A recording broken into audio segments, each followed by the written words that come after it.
I didn't have any money. I was about 30,000 worth of credit card debt at the time. Mm. And I just had to make it happen. Welcome to the Ascend Your Success podcast. Whether you're just starting out or are a veteran looking to grow your business, you're in the right place.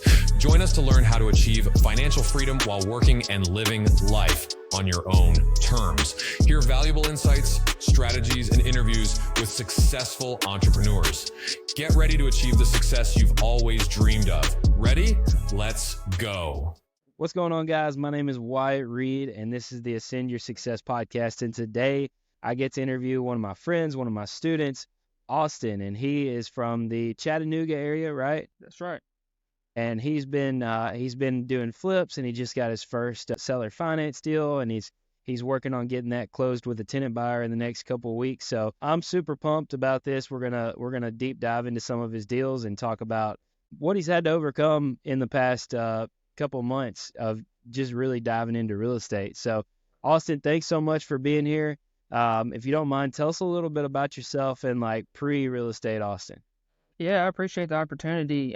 So pre-real estate, I did a lot of client work. So I did customers still living in the house. We'd go in, renovate, do all of that stuff. I used to do it all myself, and then I hired a crew out and learned a lot about hiring 1099 crews. Ran through multiple people, kind of, worked on my systems and all of that, and finally find the crew I like.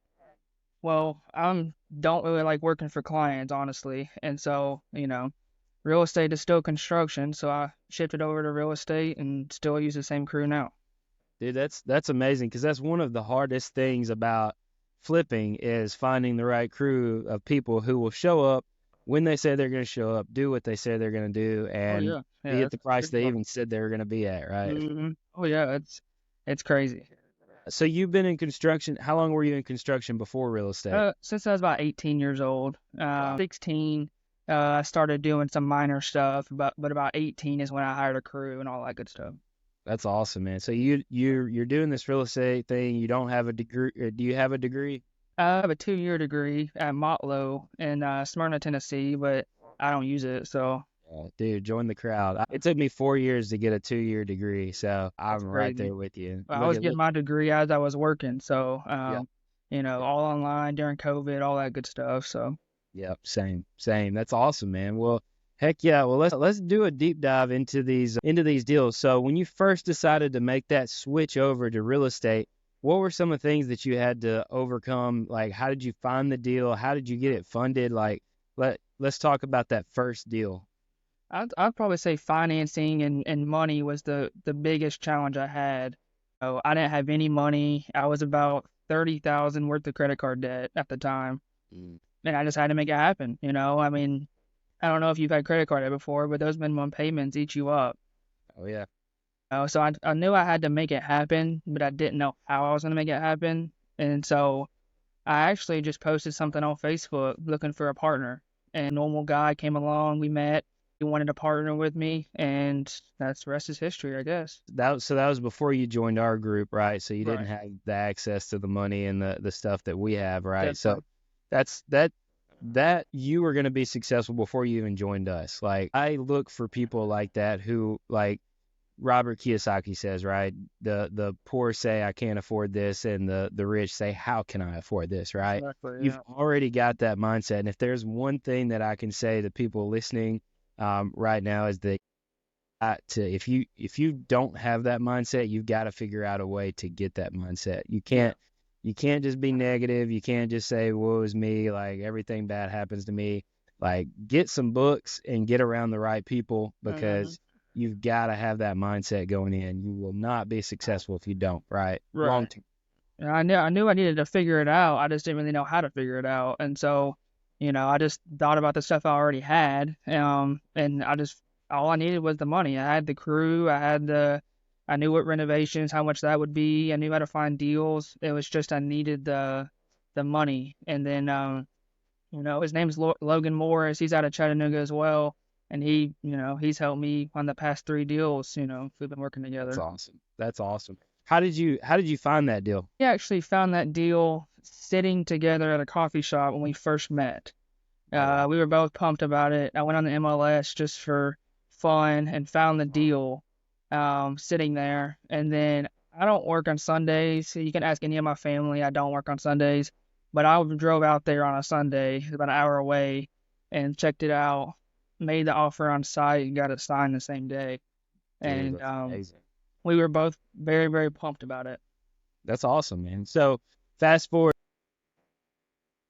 utilizing his money, right? And what does that look like? What does that project look like? Was it pretty easy? Like you got in there, hammered it out, and got it knocked out and made money, or like did you go through some stuff with it? Like talk to us about that. Right. So we did a joint venture agreement. He brought 10% of hard money and secured hard money, and then I just brought the crew. Renovations, now that I look at it, were very, very easy and cosmetic. We've done some heavier stuff since then, but that particular deal, it was very cosmetic. Paint, floor. I don't even think we did the floors. Units, small bathroom remodels, in and out. I think the entire project lasted about a month with us. Yeah, that's awesome, man.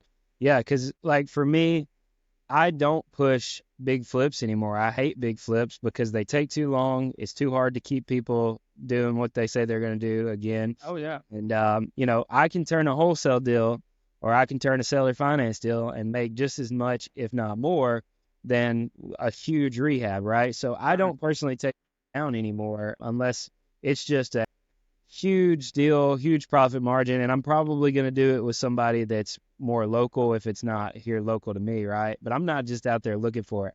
I just Right. want to throw, paint flooring, light fixtures on it, Um, keep rolling. So, yeah, I'm actually the exact opposite on that. I actually like the heavy duties. We're yeah, on one right now. We replaced half the joist and half but it's just, I guess, before most that. construction guys do. They love it. Yeah, That's what yeah. they love to do, though, Hmm. right? Yeah.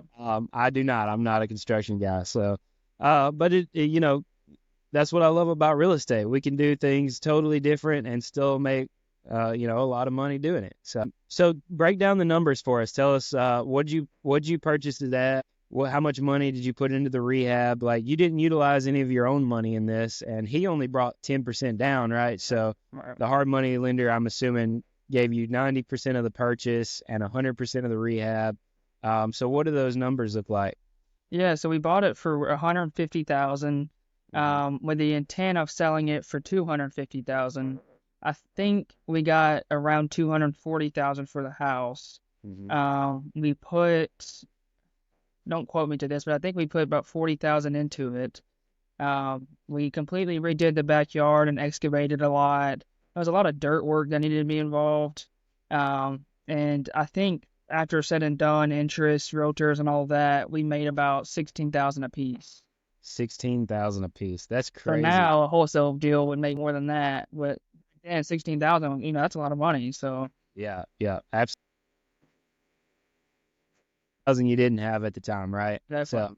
So moving forward, you realize that you can do this, right? All those, doubts and things were completely gone. So what did that look like afterwards when you got that $16,000? I mean, did you put it all towards that credit card debt, or did you leave some out to like ramp up and start doing other things? What did it look like after that first deal? Yeah, so out of that 16,000, I took about five of it and kept it, for future projects.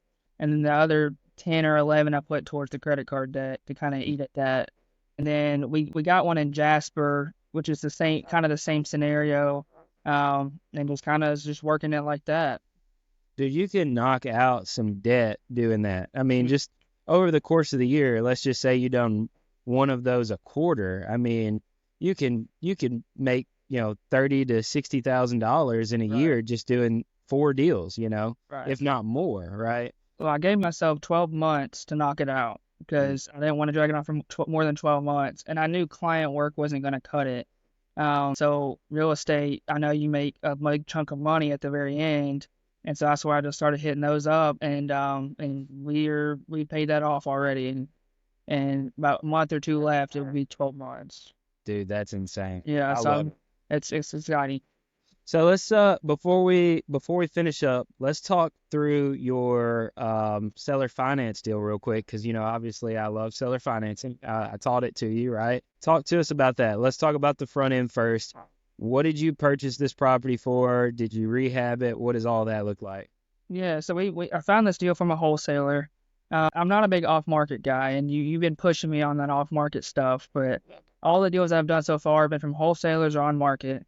Bought it for 85,000. We're putting about 50,000 into it. It is 100% funded by a private money lender that I met when I first moved to Chattanooga, and we are going to end up seller financing it with a purchase price of 250,000, and we're actually getting 20% down on the deal. And we will cash flow about 600 to 700 a month as well.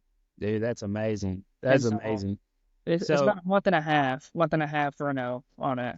yeah, so for your first seller finance deal, you'll essentially make, what is that, 40 grand down? But I got Uh, 50 grand down. 50 grand down. Um, and all cash flow for 30 years on it. Yeah, and 650, 650. We say net because when you're seller financing, the tenant buyers pay the insurance, the taxes, and they maintain the property. So you get all the benefits of being a landlord plus some, and none of the, you know, issues that come with being a landlord, right? And so Definitely. that's why seller financing is one of our favorite models to run. So I'm assuming you'll probably be doing more of that because Oh I mean, yeah, yeah. the $50,000 is more than you made on the flips. Yeah, because my biggest problem right now is just paying the bill money. But with this monthly cash flow coming in, it's not $200 a door. Then I gotta fix stuff and all of that. With seller financing, once they're paying the payment, I mean, it's time to move on. And I also like the fix and flip money as well, because so the Yeah. 50,000 is gonna go towards more deals, and it's gonna go towards paying other personal debt like vehicles and stuff Yeah. like that. Yeah. I love it, man. So, oh yeah, we're trying to ramp this up a lot. That's awesome. So you came in, you started flipping, you transitioned a little bit to seller financing, which you'll keep flipping because that's you. That's what you like to do, right? You enjoy that. So what in the future are you looking to do? Like, what is your goal in the next, let's say you figured it out this year, you know how to make money like crazy. What are you going to be focused on next year? I think we're going to be focused strictly on seller finance deals. Mm. And the reason why is because the cash flow is there. You can't ever have enough cash flow coming in. You get the chunks of money up front, and there's a very, very, very high demand of seller finance deals. I'm Yeah. in the Chattanooga market, and Mike phoned me up with people wanting houses. With a traditional sale, there's tons to choose from. I mean, they can go to any house they want, but with seller financing, it's not like they have a ton of options. Right, right. For sure, for sure. Well, that's awesome, man. I mean, you came in, you done what you said you were going to do, you figured it out. You got the resources now, and you're killing it. So a lot of the people that are listening are newbies. Like they don't, they want to get started, they don't really know how. So talk to us about like give them some advice if you knew, because you've been doing this for a while now, right? If you knew what you knew, what would you go back and tell your former self back then? Right. Get it started even faster. Right. You're not going to be Superman on your first deal. So I would find somebody smarter than you and partner with them and let them bring the money, because you're gonna learn no matter what field you're in. You're going to learn a lot, and I learned a lot. I was against home inspections when we first started, but my partner pushed that, and I'm glad he pushed that because it has saved us a ton on other deals. For people just getting started, just find a partner and learn as much as you can before going out on your own and stuff. Yeah, yeah, absolutely, man. Partnerships are hard, long-term partnerships, but you need to, something that I learned a long time ago is a partnership is like a marriage. And I think one of the reasons that me and John and some of the other guys that I've partnered with have been so successful is we have a monthly meeting every month, and it starts out with, hey, how do you feel about me? How do I feel about you? How's things going? Like let's get into the nitty gritty. Let's not don't even talk about business. How are we feeling as partners, right? And that, I think, that's something that Steve Cavanaugh and Alex Pardo taught me, and I think that it's so critical that partners talk and communicate regularly, Def, def, and you got to have hard conversations before you have to have hard conversations, right? So, absolutely, man. most definitely. Well, dude, I really appreciate you coming on and sharing with us. Is there anything that we didn't talk about that you want to hit, or give more advice on anything at all that you just wanted to get out on this If conversation? you want to get started, this is the perfect time. I would not listen to people regards of the economy, because it's never going to be the right time to buy or get started. The economy's good, the prices are higher. If the economy's bad, there's always going to be negative, but just start, and then you'll adapt to the market. Yeah, take massive imperfect action. That's right. Well, Austin, man, I thank you so much for being a part of this and coming on and just being a go-giver, man. I appreciate the opportunity. Hey, how can people reach out to you if they got questions or they want to continue to follow your journey? So we have a Facebook page, and my personal number, most people don't do this, but I don't mind, 542-4795. Now, if you have any deals in the Chattanooga market, North Georgia, or even if you just have questions on how to get started, just feel free to reach out. Yeah, absolutely, man. Well, thank you so much for being on, and I really appreciate it, brother. Yes, sir. I appreciate it. Hey, guys, if you heard anything that you were like, man, that sounds awesome, I need to learn more about this, or you have any questions, just go to ascendyoursuccess.com and you can fill out an application there. It won't take 2 seconds. I'll look through them personally, and we'll book a call and we'll talk personally. And either way, we'll see you on the next one.